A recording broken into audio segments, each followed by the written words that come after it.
Bonjour tout le monde, comment allez-vous? Bienvenue encore une fois sur ma chaîne de YouTube, ton guide expert Panama ici à votre service. Aujourd'hui, on va parler d'un sujet qui peut-être n'est pas primordial dans votre liste, mais c'est un sujet qui est vraiment important. Je me permets de parler de cela parce que cela fait 10 ans, un peu plus de 10 ans maintenant que je suis associé dans une compagnie de courtier en assurance au Panama. Cette compagnie-là est créée depuis 1976 à la zone libre de Colón parce que au début, ils ont commencé avec les assurances maritimes, avec bien sûr l'import-export, qui est vraiment populaire. On a parlé un peu de ça dans nos vidéos. Cette compagnie s'appelle CAM Seguros. On offre des services, nos conseils bien sûr en espagnol, en anglais, en français et en chinois. Et on a 6 agences dans tout le pays. On a des agences à Panama, à Colón bien sûr, la première compagnie, à Chiriquí, à Pelonomé, à Agua Dulce. Maintenant, on va parler un peu plus au fond des assurances au Panama. Bien sûr, en vous rappelant que on est là pour vous aider, pour vous conseiller, pour vos assurances au Panama quand vous allez venir. Alors, à savoir, au Panama, il existe plus de 20 compagnies d'assurance, qui sont locales ou internationales. Toutes ces compagnies-là sont réglementées par la Superintendencia de Seguros y de Reaseguros. Cette superintendencia est une entité ou un organisme qui est chargé de veiller les compagnies d'assurance et les courtiers en assurance. La Superintendencia de Seguros y Reaseguros de Panama dépend du ministère du Commerce et Industrias, le MICI. Et en même temps, à part veiller bien sûr sur les compagnies d'assurance et les compagnies de courtiers en assurance, elle va veiller pour que toutes les garanties d'un assuré soient respectées. C'est pour cela qu'ils ont un département même d'un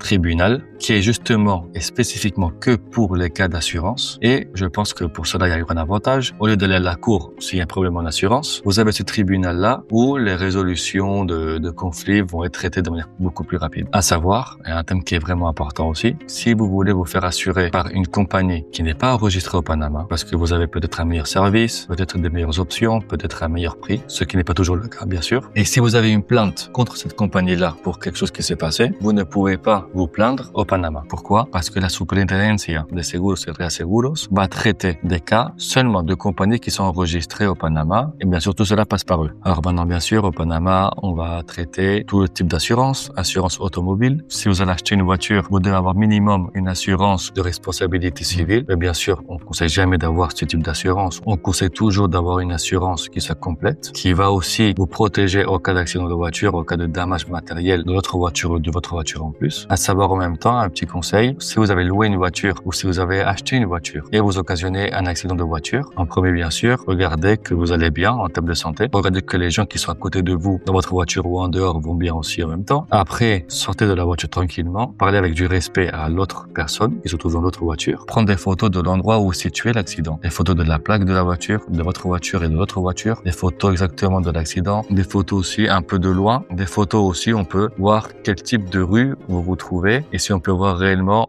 dans un angle un peu plus grand l'accident. C'est possible aussi bien sûr directement appeler l'assurance, appeler la police de transit et bien sûr après tout cela s'il n'y a pas de blessés, vous pouvez bouger la voiture pour ne pas bloquer le trafic. Ça c'est juste un petit conseil. Vous avez aussi l'assurance santé bien sûr. L'assurance santé peut être locale ou internationale. Pour certains cas, vous devez passer un examen de santé au Panama. Si vous choisissez une assurance internationale et vous avez moins de 64 ans, vous n'avez pas besoin de passer par un examen chez un médecin de la localité. Vous avez aussi l'assurance vie. Il y a plusieurs types d'assurance vie, bien sûr. On a l'assurance vie commun. Il y a l'assurance vie qui va créer des intérêts en même temps. Il y a des assurances aussi pour les accidents personnels. Si vous allez faire un travail dans votre bureau, par exemple, votre appartement. Il y a l'assurance car. Si vous allez construire un immeuble ou un hôtel. Il y a aussi l'assurance multi-risque individuel ou assurance appartement, assurance contenu. Il y a tout type d'assurance que, bien sûr, nous, comme courtier d'assurance, on est là pour vous aider, pour vous conseiller. Et à part toutes les compagnies aussi, normalement, vont offrir ce type d'assurance. Bien sûr aussi, comme dernier point, il y a quelques assurances qui sont de l'étranger, qui sont inscrites au Panama. Comme par exemple, on a Bupa, on a Worldwide Medical. Ce type d'assurance, ils sont spécifiques pour l'assurance santé et l'assurance vie. On a Pan American Life, qui est pareil, qui vont de manière spécifique traiter